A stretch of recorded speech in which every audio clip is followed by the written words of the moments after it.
The American weekend officially begins on Friday evening, but already by Friday morning there are signs that the weekend is just around the corner. You see fewer cars on the highways. And buses and subways are less crowded with people, too. This is because some people take a day off on Friday to have a 3-day weekend. Things are also different at work. People don't wear the same clothes as they wear on weekdays, they dress themselves more casually. For instance, managers in the office may put on casual sports clothes instead of coats and ties. Some people put on blue jeans. This trend toward easy Fridays is popular with employees who normally wear uniforms to work.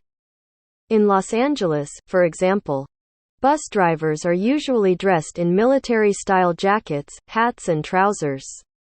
Recently, however, they have received permission to wear polo shirts and baseball caps on Fridays. Transportation officials believe that this new Friday dress code is good for the drivers' morale. And they are also sure that the passengers won't mind just as long as the buses run on time. In many American families, it is common for both parents to have full-time jobs, even when they have little children. But if both mom and dad are gone all day, who on earth takes care of the kids? In quite a few homes, the nanny does.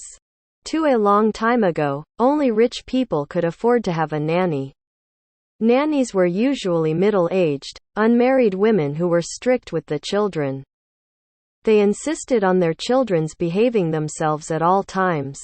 These days, however, many middle-class families have college students to work as nannies. Usually these people who take care of children are young women, but some young men do this type of work, too. Often nannies live with the family, and the children grow up to love them very much. These live-in jobs appeal to college students because they don't have to spend money on rent or food. Sometimes foreign students take jobs as nannies, hoping such work will help them improve their English skills. There is one problem, though. Because they spend so much time playing and talking with little children. Most of the English they learn is baby talk. After having lived for over 20 years in the same district, Albert was forced to move to a new place. His landlord was taken aback to hear he was leaving because he couldn't afford to buy any more chocolate. It all began a year ago. As Albert returned home one evening, he found a large dog in front of his gate. He was fond of animals, and as he happened to have a small piece of chocolate in his pocket, he gave it to the dog. The next day, the dog was there again. It held up its paw and received another piece of chocolate as a reward.